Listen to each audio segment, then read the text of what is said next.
All right. Welcome back to Tragedy and Hope. We're on page 136, South Africa, 1895 to 1933. All right. By 1895, the Transvaal Republic presented an acute problem. All political control was in the hands of a rural, backwards, Bible-reading, racist minority of Boers, while all economic wealth was in the hands of a violent, aggressive majority of foreigners, Uitlanders, which basically means like outlanders. Because from what I understand, Afrikaans is a mixture of Dutch, British, and African nouns.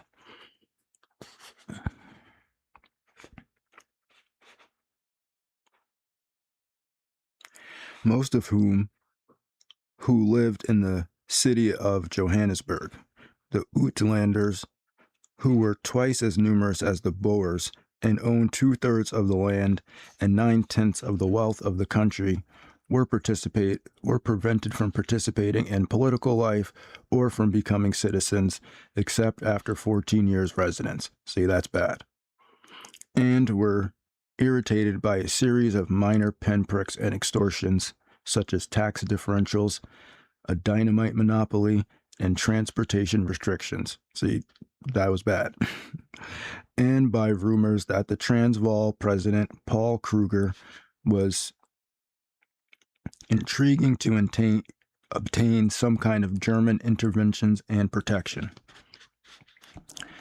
At this point, in 1895, Rhodes made his plans to overthrow Kruger's government by an uprising in Johannesburg, financed by himself and Bet, and led by his brother Frank Rhodes.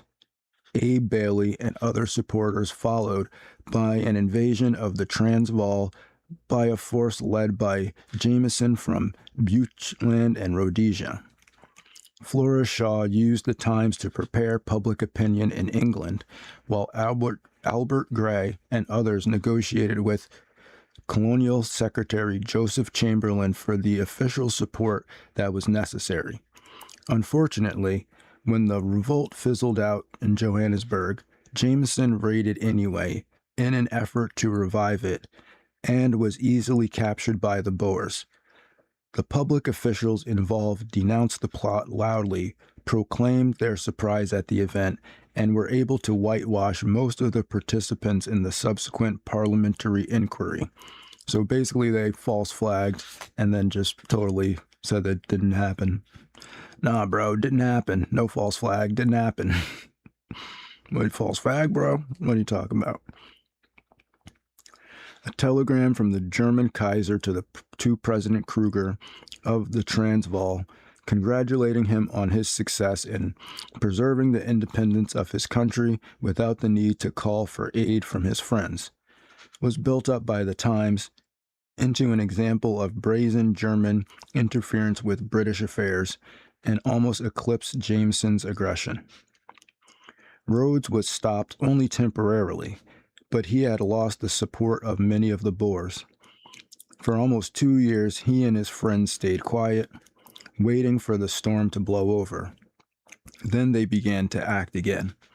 Propaganda, most of it true, about the plight of Uitlanders in the Transvaal Republic flooded England and South Africa from Flora Shaw, W.T. Stead, Edmund Garrett, and others. Milner was made High Commissioner of South Africa, 1897. Brett worked his way into the confidence of the monarchy to become its chief political advisor during a period of more than 25 years.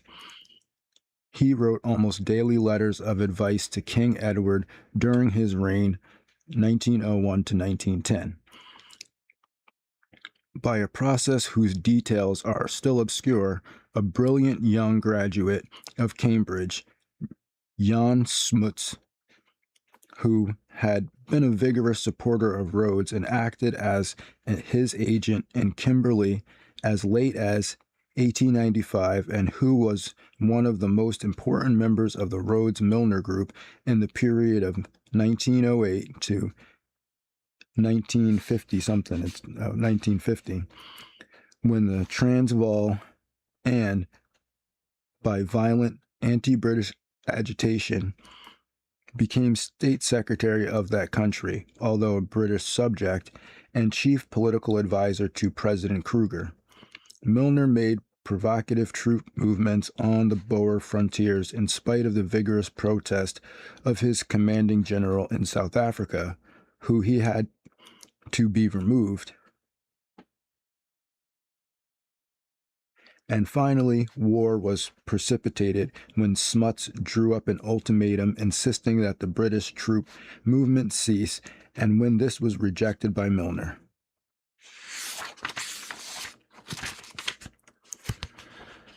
So basically, they're just like moving troops around. Like, we're not doing a war. We're just, training right on your border. We're just doing training exercises with all our troops right on your border. It's not a war, though. Don't worry. Don't worry. We're just amassing troops by the border.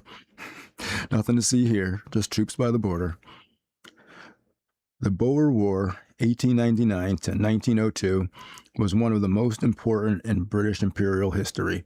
The ability of 40,000 Boer farmers to hold off 10 times as many British for 3 years, inflicting a series of defeats on them over that period, destroyed faith in British power. Although the Boer republics were defeated and annexed in 1902, Britain's confidence was so shaken that it made a treaty with Japan in the same year, providing that if either signer became engaged in war with two enemies in the Far East, the other signer would come to the rescue. This treaty, which allowed Japan to attack Russia in 1904, lasted for 20 years, being extended to the Middle East in 1912. At the same time, Germany's obvious sympathies with the Boers, combined with the German naval construction program of 1900, alienated the British people from the Germans and contributed greatly towards the Anglo-French Entente of 1904. Milner took over the two defeated Boer republics and administered them as occupied territory until 1905, using a civil service of young men recruited for the purpose. This group, known as Milner's Kindergarten, reorganized the government and administration of Transvaal and Orange River Colony and played a major role in South African life generally. When Milner left public life in 1905 to devote himself to international finance and the Rhodes Enterprise, Lord Selborne, his successor as High Commissioner, took over the kindergarten and continued to use it. In 1906, a new Liberal government in London granted self-government to the two Boer states. The kindergarten spent the next 4 years in a successful effort to create a South African federation. The task was not an easy one, even with such powerful backing as Selborne. Smuts, who was now the dominant political figure in the Transvaal, although Botha held the same position of Prime Minister, and Jameson, who was the Prime Minister of the Cape Colony in 1904 to 1908, the subject was broached through a prearranged public interchange of letters between Jameson and Selborne. A prearranged public exchange of letters? That sounds weird. Kind of like some kind of, propaganda. Then Selborne published a memorandum written by Philip Kerr, Lothian, and Lionel Curtis, calling for a union of the four colonies. Kerr founded a periodical, The State, financed by Sir A. Bailey, which advocated federation in every issue. Curtis and others scurried about organizing closer union societies. Robert H. Brand and Patrick Duncan laid the groundwork for the new Constitution. At the Durban Constitutional Convention, where Duncan and B.K. Long were legal advisors, the Transvaal delegation was controlled by Smuts and the kindergarten. This delegation, which was heavily financed, tightly organized, and knew exactly what it wanted, dominated the convention, wrote the Constitution for the Union of South Africa, and succeeded it having ratified. In 1910, local animosities were compromised in a series of ingenious arrangements, including one by the legislative, executive, and judicial branches of the new government, were placed in 3 different cities. The Rhodes-Milner Group recognized that Boer nationalism and color intolerance were threats to the future stability and loyalty of South Africa, but they had faith in the political influence of Smuts, Botha, of Rhodes' allies, and of the 4 members of the kindergarten who stayed in South Africa to hold off these problems until time could moderate the irreconcilable Boers. In this, they were mistaken, because as men like Jameson, Botha, Duncan, Long, and Smuts died off, they were not replaced by men of equal loyalty and ability, with the result that the Boer extremists under D.F. Malan came to power in 1948. The first cabinet of the Union of South Africa was formed in 1910 by the South African Party, which was largely Boer, with Louis Botha as prime minister. The real master of the government was Smuts, who held 3 out of 9 portfolios, all important ones, and completely dominated Botha. Their policy of reconciliation with the English and of loyal support for the British connection was violently opposed by the Boer nationalists within the party led by J.B.M. Hertzog. Hertzog was eager to get independence from Britain and to reserve political control in a South African republic to Boers only. He obtained growing support by agitating on the language and educational issues, insisting that all government officials must speak Afrikaans and that it be a compulsory language in schools, with English a voluntary second language. The opposition party, known as Unionist, was largely English and was led by Jameson, supported by Duncan. Richard Feetham, Hugh Wyndham, and Long, financed by Milner's allies and the Rhodes Trust, its leaders considered that their chief task was to support the prime minister against the extremists of his own party. Long, as the best speaker, was ordered to attack Hertzog constantly. When Hertzog struck back with too violent language in 1912, he was dropped from the cabinet and soon seceded from the South African Party, joining with the irreconcilable Boer Republicans like Christian de Wet from the Nationalist Party. The new party adopted an extremist, anti-English, and anti-native platform. Jameson's party, under his successor, Sir Thomas Smart, a paid agent of the Rhodes Organization, had dissident elements because of the growth of white labor unions, which insisted on anti-native legislation.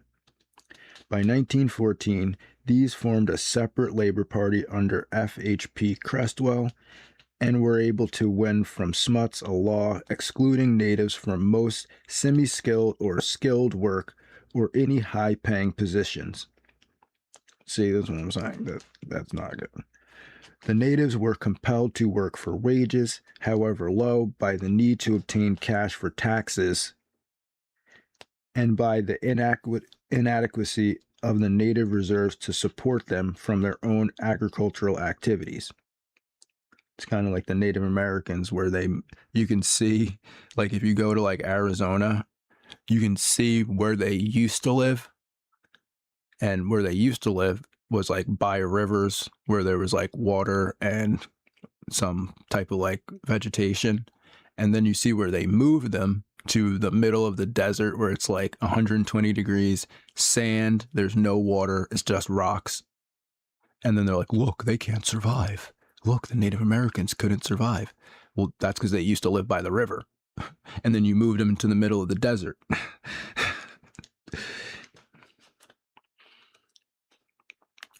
By the Land Act of 1913, about 7% of the land areas was reserved for future land purchases by natives and the other 93 for purchases by whites. At the time, the native population exceeded the white by at least 4-fold. As a result of such discriminations, the wages of natives were about one-tenth those of whites. This discrepancy in remuneration permitted white workers to earn salaries comparable to those earned in North America, although national income was low and productivity per capita was very low, about $125 per year per capita. The Botha Smuts government of 1910 to 1924 did little to cope with the almost insoluble problems which faced South Africa. As it became weaker and the Hertzog nationalists grew stronger, it had to rely with increasing frequency on the support of the Unionist Party. In 1920, a coalition was formed, and 3 members of the Unionist Party, including Duncan, took seats in Smuts' cabinet. In the next election in 1924, Cresswell's Laborites and Herzog's Nationalists formed an agreement which dropped the Republican imperial issue and emphasized the importance of economic and native questions. This alliance defeated Smuts' party and formed a cabinet which held office for 9 years. It was replaced in March 1933 by a Smuts-Herzog coalition formed to deal with the economic crisis arising from the World Depression of 1929 to 1935. The defeat of the Smuts Group in 1924 resulted from 4 factors besides his own imperious personality. These were: 1. His violence towards labor union and strikers; 2. His strong support for the imperial connections, especially during the War of 1914 to 1918. 3. His refusal to show any enthusiasm for an anti-native program. And 4. The economic hardship of the post-war depression and the droughts of 1919 to 1923. A miners' strike in 1913 was followed by a general strike in 1914. In both, Smuts used martial law and machine gun bullets against the strikers. In the latter case, illegally deported 9 Union leaders to England.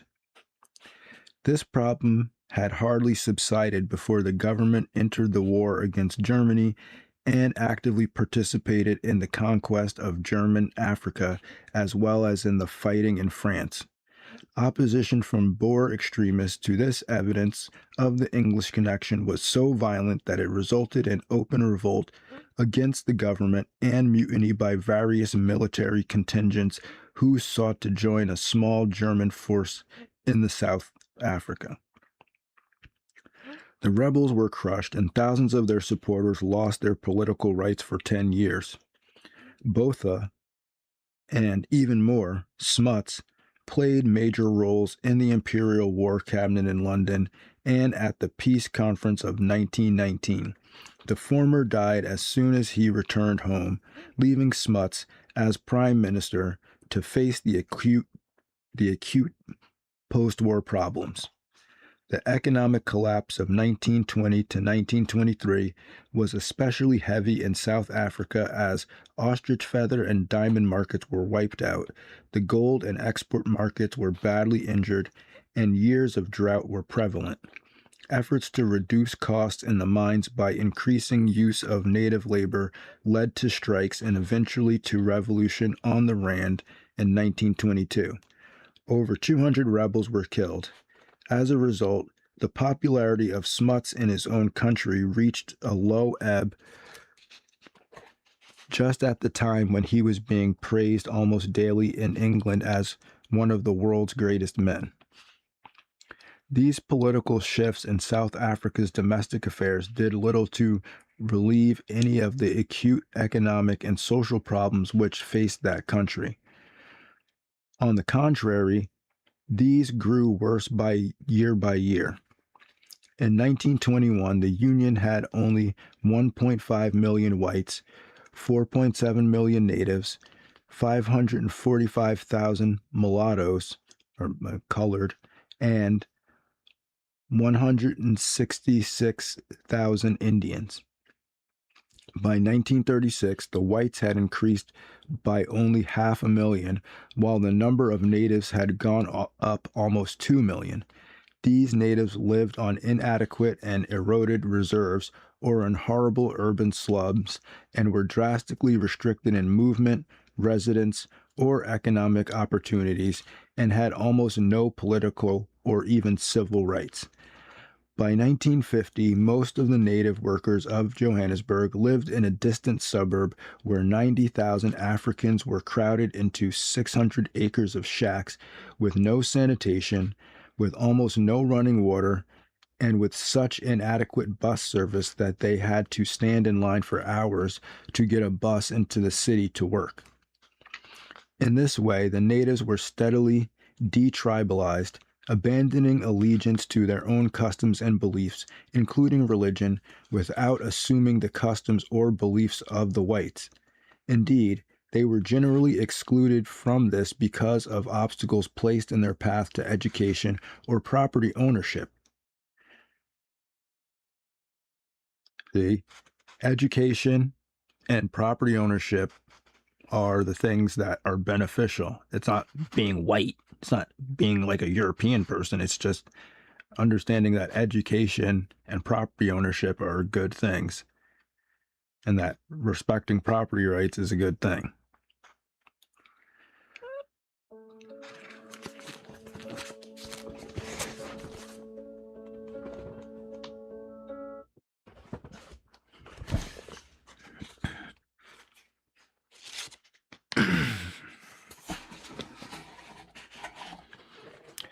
The result was that the natives were steadily ground downward to the point where they were denied all opportunity except for animal survival and reproduction. Almost half of the whites and many of the blacks were farmers, but agricultural practices were so deplorable that water shortages and erosion grew with frightening rapidity, and rivers which had flowed steadily in 1880 largely disappeared by 1950 as lands became too dry to farm. They were turned to grazing, especially under the spur of high wool prices during the two great wars, but the soil continued to drift away as dust.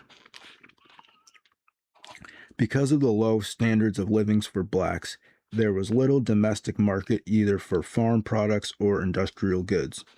As a result, most producers of both black and white labor were exported, the receipts being used to pay for goods which were locally unavailable or for luxuries for whites. But most of the export trade was precarious. The gold mines and diamond mines had to dig so deeply, below 7,000-foot levels, that costs arose sharply, while the demand for both products fluctuated wildly, since neither was a necessity for life. Nonetheless, each year, over half of the Union's annual production of all goods was exported, with about one-third of the total represented by gold. The basic problem was lack of labor, not so much the lack of hands, but the low level of productivity of those hands. This in turn resulted from a lack of capitalization and from the color bar, which refused to allow native labor to become skilled. Moreover, the cheapness of unskilled labor, especially on the farms, meant that most work was left to blacks, and many whites fell into lazy habits. Unskilled whites, unwilling and unable to compete as labor with blacks, became indolent, poor whites. Milner's kindergarten had, at the end of the Boer War, the sum of £3 million provided by the peace treaty to be used to restore Boer families from concentration camps to their farms. They were shocked to discover that 1/10 of the Boers were poor whites and had no land and wanted none. The kindergarten decided that this sad condition resulted from the competition of cheap black labor, a conclusion which was incorporated into the report of a commission established by Selborne to study the problem. This famous report of the Transvaal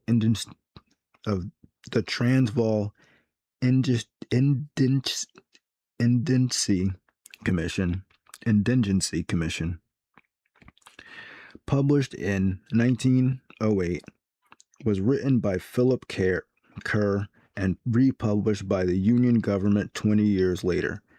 About the same time, the group became convinced that black labor not only demoralized white labor and prevented it from acquiring the physical skills necessary for self-reliance and high personal morale, but the blacks were capable of learning such skills as well as whites were. As Curtis expressed it in 1952, I came to see how the color bar reacted on whites and blacks, exempt from drudgery by custom and law. Whites acquire no skill in crafts because the school of skill is drudgery. The blacks, by doing drudgery, acquire skill. All skilled work in mines such as rock drilling was done by miner imported from Cornwall who worked subject to the color bar. The heavy drills were fixed and driven under their direction by natives. These Cornish miners earned £1 a day, the natives about 25. I guess that's 25 cents. The Cornish miners struck for higher pay, but the blacks who, in doing the drudgery, had learned how to work the drills, kept the mines running at a lower cost. Accordingly, the Milner Round Table Group worked out a scheme to reserve the political portions of Africa north of the Zambezi River for natives under such attractive conditions that the blacks south of the river would be enticed to migrate northward. As Curtis envisioned this plan, an international state or administrative body would take over the British, French, Belgian, and Portuguese dependencies in tropical Africa. Its policy would be to found north of Zambezi a Negro dominion in which blacks could own land, enter professions, and stand on footing of equality with whites. The inevitable consequence would be that black laborers of south of Zambezi would rapidly immigrate from South Africa and leave South African whites to do their own drudgery, which would be the salvation of the whites. Although this project had not been achieved, it provides the key to Britain's native and Central African policies from 1917 onward. For example, in 1937 to 1939, Britain made many vain efforts to negotiate a settlement of Germany's colonial claims under which Germany would renounce forever its claims on Tanzania and be allowed to participate as a member of an international administration of all tropical Africa, including the Belgian Congo and Portuguese Angola, as well as British and French territory, as a single unit in which native rights would be paramount. The British tradition of fair conduct towards natives and non-whites generally was found most frequently among the best educated of the English upper class and among those lower class groups.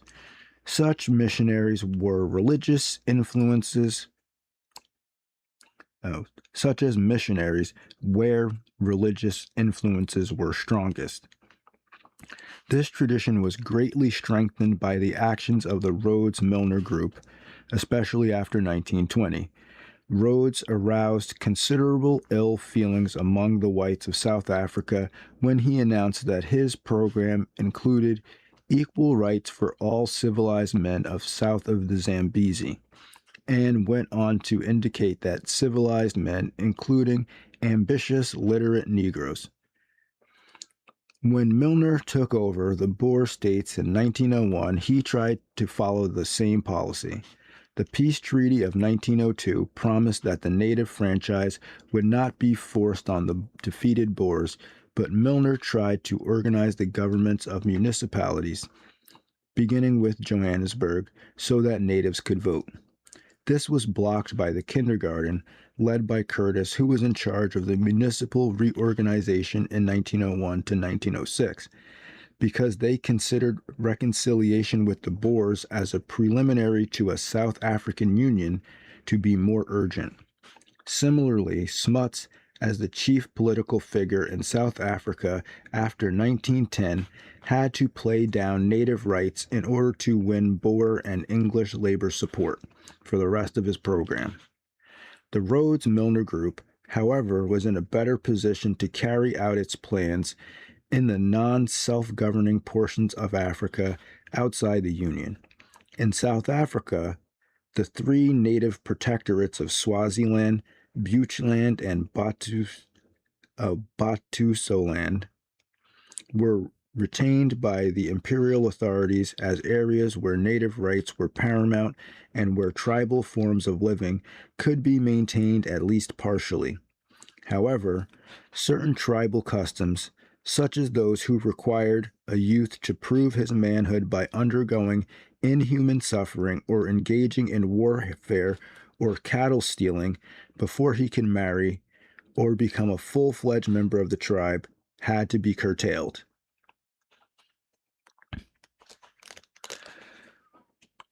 They were replaced. See, this is kind of like the gang stuff, right? Where it's like, oh, you're not really tough until you like do some like hood shit, right?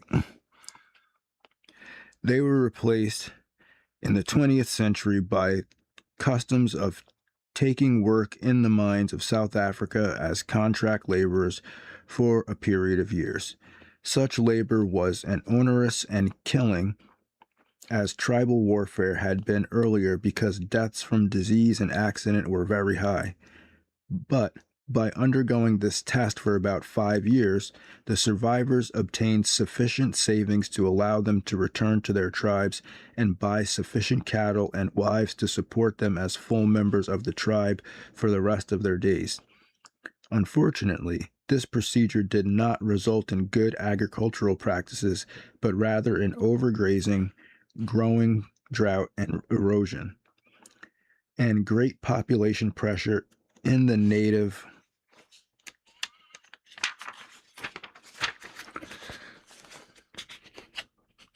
reserves. It also left the mines without any assured labor so that it became necessary to recruit contract labor farther and farther north. Efforts by the Union government to set northern limits beyond which labor recruiting was forbidden led to controversy with employers, frequent changes in regulations, and widespread evasions.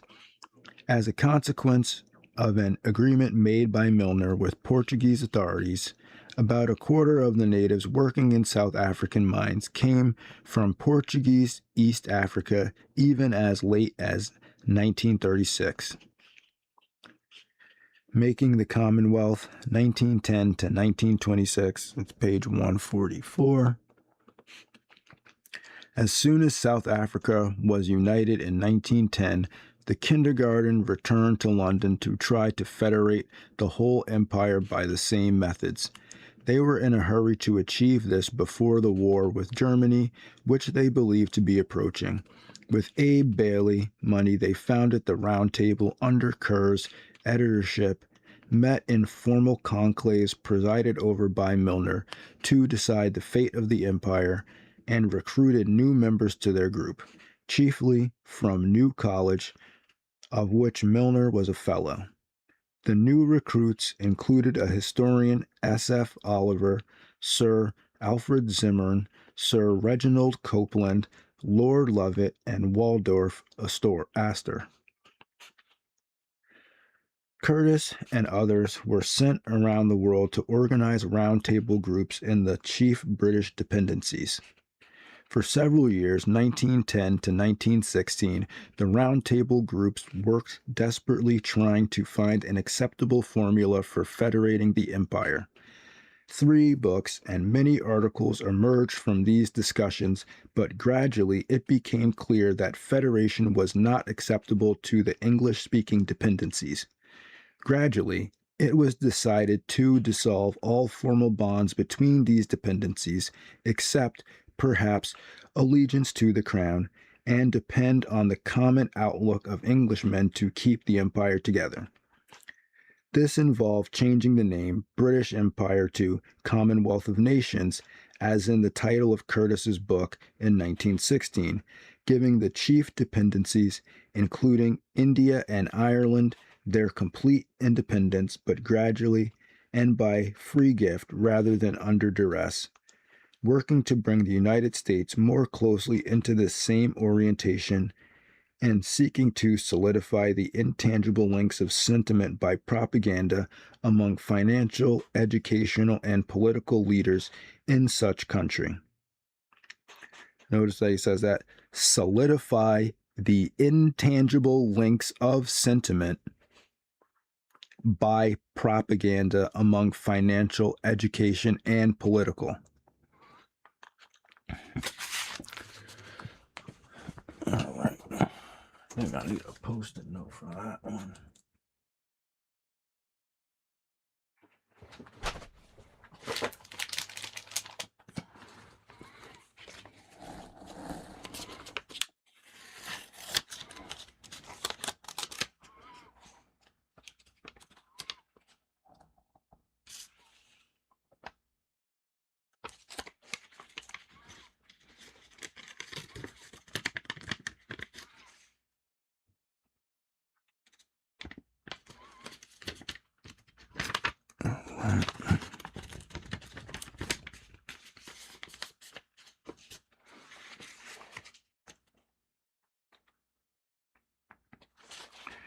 Efforts to bring the dependencies into a closer relationship with the mother country were by no means new in 1910, nor were they supported by the Rhodes-Milner Group.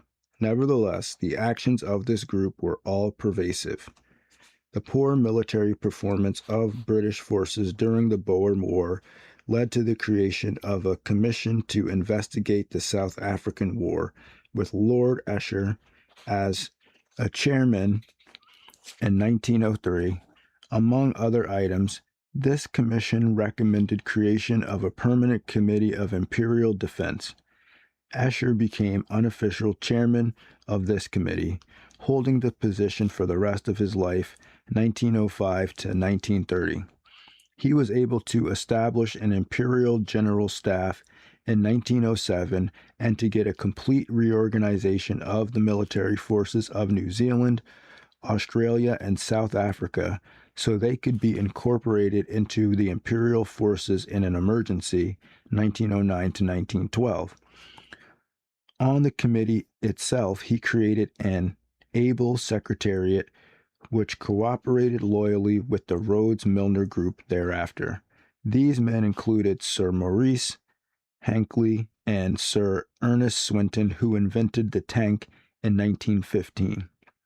Swinton, that's like a town in like England, in London, I think. When in 1916 to 1917, Milner and Esher persuaded the cabinet to create a secretariat for the first time. The task was largely given to this secretariat from the Committee on Imperial Defense. Thus, Hankey was secretary to the committee for 30 years, 1908 to 1938, to the cabinet for 22 years, 1916 to 1938, clerk to the Privy Council for 15 years, 1923 to 1938, Secretary General of the 5 imperial conferences held between 1921 and 1937, Secretary to the British delegation to almost every important international conference held between the Versailles Conference in 1919 to the Lausanne Conference of 1932, and one of the leading advisors to the conservative governments after 1939. Until 1907, the overseas portions of the empire, except India, communicated with the imperial governments through the secret Secretary of State for Colonies. To supplement this relationship, conferences of prime ministers of self-governing colonies were held in London to discuss common problems in 1887, 1897, 1902, 1907, 1911, 1917, and 1918. In 1907, it was decided to hold such conferences every 4 years, to call the self-governing colonies dominions, and to bypass the colonial secretary by establishing a new dominion department. See how this all these round tables and these groups that are above governments called supranational organizations. A supranational organization is a organization that's above a government. And that's what this is like the proto first beginnings of these, like basically like World Economic Forum, UN, global government type organizations, right? Right, they're bypassing the secretary. It's like indirect rule. It's like they're getting in charge, but then they're going to leave your local bank. They're going to leave your local government, but then now they pay your local government. Now they tell your local government what to do. Ruskin's influence, among others, could be seen in the emphasis of the Imperial Conference of 1911 that the empire rested on a triple foundation of 1. Rule of law, 2. Local autonomy, and 3. Trusteeship of the interests and fortunes of those fellow subjects who had not yet attained self-government.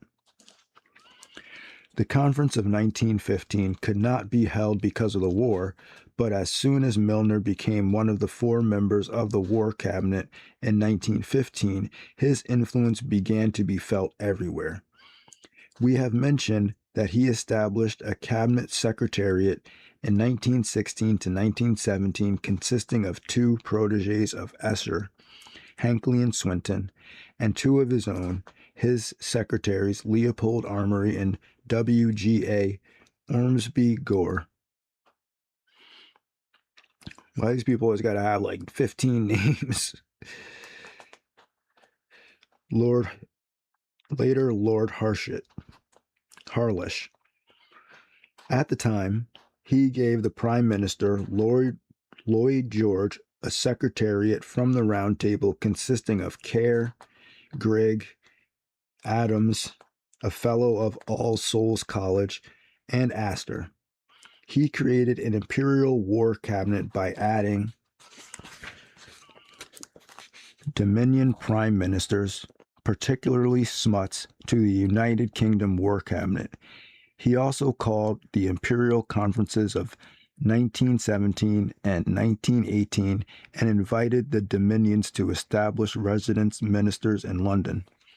As the war drew to a close in 1918, Milner took the office of Colonial Secretary, with Amory as his assistant, negotiated an agreement providing independence for Egypt, set up a new self-government constitution in Malta, sent Sir Curtis to India, where he drew up the chief provisions of the Government of India Act in 1919, appointed Curtis to the post of advisor of Irish affairs. See how it's Council of something affairs? It's always the thing of something affairs. Council on Foreign Relations, right?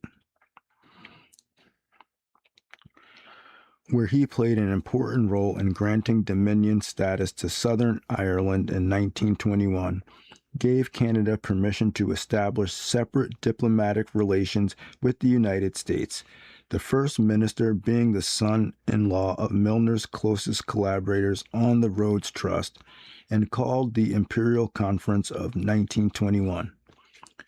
During this decade, 1919 to 1929, the Rhodes-Milner Group gave the chief impetus towards transforming the British Empire into a commonwealth of nations and launching India on the road to responsible self-government. The creation of the Round Table groups by Milner's kindergarten in 1909 to 1913 opened a new day in both of these fields, although the whole group was so secretive that, even today, many close students of the subject are not aware of its significance.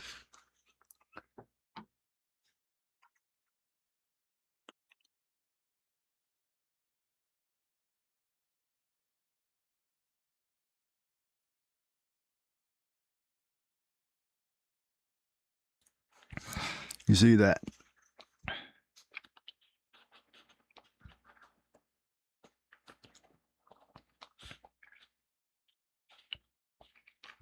Although the whole group was so secretive that, even today, many close students of the subject are not aware of its significance. These men had formed their intellectual growth at Oxford on Pericles' funeral oration, as described in the book by a member of the group, Alfred Zimmern's The Greek Commonwealth, on Edmund Burke's On Conciliation with America, on Sir J.B. Seeley's Growth of British Policy, on A.V. Dicey's The Law and Customs of the Constitution, and on the New Testament's Sermon on the Mount. The last was especially influential on Lionel Curtis. He had a fanatical conviction that with the proper spirit and the proper organization, local self-government and federalism, the kingdom of God could be established on earth. He was sure that if people were trusted just a bit beyond what they deserve, they would respond by proving worthy of such trust. As he wrote in The Problems of a Commonwealth, if political power is granted to groups before they are fit, they will tend to rise to the need.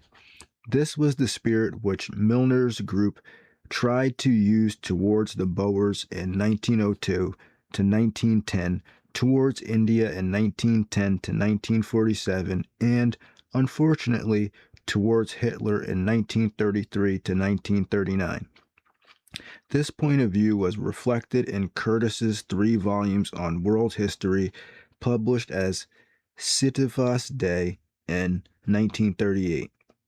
In the case of Hitler, at least, these high ideals led to disaster. This seems also to be the case in South Africa. Whether this group succeeded in transforming the British Empire into a commonwealth of nations or merely succeeded in destroying the British Empire is not yet clear, but one seems as likely as the other. These ideas were not solely those of Curtis, but held by the group as a whole. These ideas were not only held by Curtis, but were held by the group as a whole, will be clear to all who study it. When Lord Lothian died in Washington in 1940, Curtis published a volume of his speeches and included the obituary which Grigg had written for the Round Table of Lothian. This said, "He held that men should strive to build the kingdom of heaven here upon this earth, and that the leadership in that task must fall first and foremost upon the English-speaking peoples." Other attitudes of this influential group can be gathered from some quotations from 4 books published by Curtis in 1916 to 1920. The rule of law, as contrasted with the rule of an individual, is the distinguishing mark of the Commonwealth. In despotisms, governments rest on the authority of the ruler or of the invisible and uncontrollable power behind him. In a commonwealth, rulers derive their authority from the law, and the law from public opinion, which is competent to change it. See, that's the problem. Once you don't have education, then the public can't form a correct opinion using logic, and then they start to vote for horrible politicians because they don't understand basic concepts like finance, the economy, how housing works, how law works. And then they'll just go for anything once you remove the education, because that's like a big part of democracy is education. If you don't know what's going on and you don't know what the politicians are talking about, you don't know how economics works, then you get stuck following some influencer online who gives you your opinions because you can't think for yourself. And then you pay them money to think for you. And then soon the influencers, your time will be up soon. because everyone's already starting to get all their information from the AI. So you'll be cut out. Just like music artists are getting cut out, influencers are going to get cut out. People are just going to say, hey, I want to learn this. And then they're just going to click on the AI, and the AI is going to appear as the person that they find most attractive and start teaching them and talking to them. Yeah, you think that like people really want to just be under you and pay you when they come out with the AI that will do it for free? And look, I'm not saying everybody's out here scamming people, but if you're not teaching people logic and reason along with what you're doing, like, you're kind of running a cult. The idea that the principle of the Commonwealth implies universal suffrage betrays an ignorance of its real nature. That principle simply means that government rests on the duty of the citizens to each other and is to be vested in those who are capable of settling public interest before their own. The task of preparing for freedom, the traces which cannot yet govern themselves, is the supreme duty of those who can. It is the spiritual end for which the Commonwealth exists, and material order is nothing except as a means to it. The peoples of India and Egypt, no less than those of the British Isles and Dominions, must be gradually schooled in the management of their national affairs. The whole effect of the war, 1914 to 1918, has been to bring movements long gathered to a sudden head.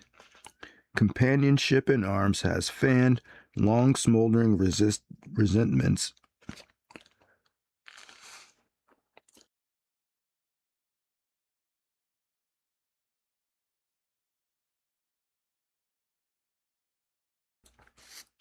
against the presumptions that Europeans are destined to dominate the rest of the world. In every part of Asia and Africa, it is bursting into flames. Personally, I regard this challenge to the long unquestioned claim of the white man to dominate the world as inevitable and wholesome, especially to ourselves. The world is in the throes which precede creation or death. The whole race has outgrown the mere national state, and as surely as day follows night or night the day, will pass either to a commonwealth of nations or else to an empire of slaves. And the issues of these agonies rests with us. In this spirit, the Rhodes-Milner Group tried to draw plans for federation of the British Empire in 1909 to 1916. Gradually, this project was replaced or postponed in favor of the Commonwealth project of free cooperation.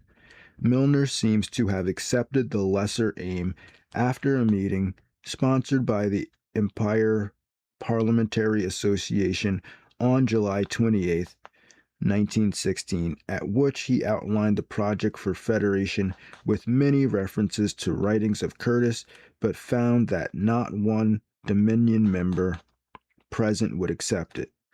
At the Imperial Conference of 1917, under his guidance, it was resolved that any readjustment of constitutional relations should be based on a full recognition of the dominions as autonomous nations of an imperial commonwealth and of India as an important portion of the same, should recognize the right of dominion and India to an adequate voice in foreign policy and in foreign relations, and should provide effective arrangements for continuous consultation in all important matters of common imperial concern.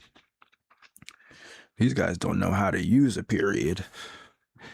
They don't even know how to use a period or take a breath. They just spit like 7-8 lines at a time. They're like, yeah, and then I'm going to say this and this and this and this and. All right, we're on page 148. Another resolution called for full representation for India in future imperial conferences. This was done in 1918. At this second wartime imperial conference, It was resolved that prime ministers of dominions could communicate directly with the prime minister of the United Kingdom, and that each dominion and India could re-establish resident ministers in London who would have seats on the Imperial War Cabinet. Milner was the chief motivating force in these deployments. He hoped that the Imperial War Cabinet would continue to meet annually after the war, but this did not occur.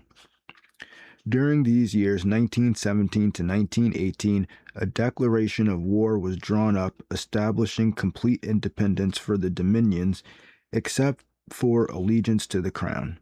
This was not issued until 1926. Instead, on July 9, 1919, Milner issued an official statement which said, "The United Kingdom and the Dominions are partner nations, not yet indeed of equal power, but for the good of all of equal status. The only possibility of continuance of the British Empire is on the basis of absolute, out-and-out equal partnership between the United Kingdom and the Dominions. I say that without any kind of reservation whatsoever." This point of view was restated in the so-called Balfour Declaration of 1926 and was enacted into law as the Statute of Westminster in 1931. B.K. Long of the South African Round Table Group, who was the colonial editor of the Times in 1913 to 1921 and editor of the Rhodes paper, the Cape Times, in South Africa in 1922 to 1935, tells us that the provisions of the Declaration of 1926 were agreed on in 1917 during the Imperial Conference convoked by Milner.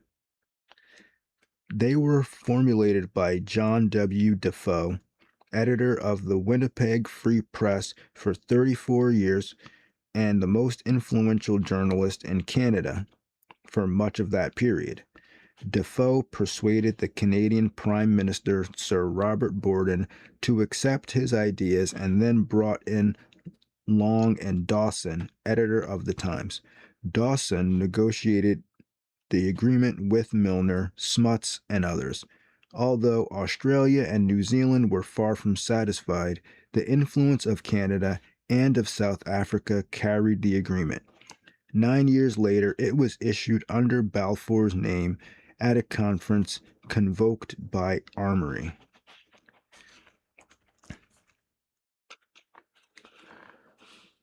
All right.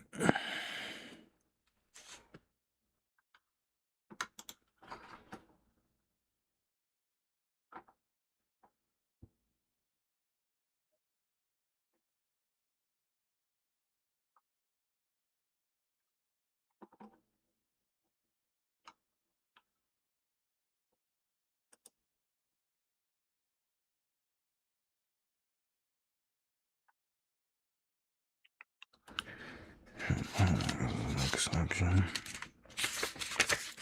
Do some other stuff too. I need other stuff to do too. All right, that's been an hour. All right. The next section is East Africa, 1910 to 1931. Sounds good. Sounds like fun. I'm getting there. About one-tenth of the way done now. Oh my god, 1,300 pages, 1,300.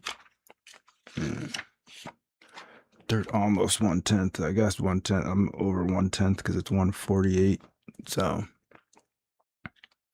yeah, it's about 1/10 of the way there, guys. We're getting there.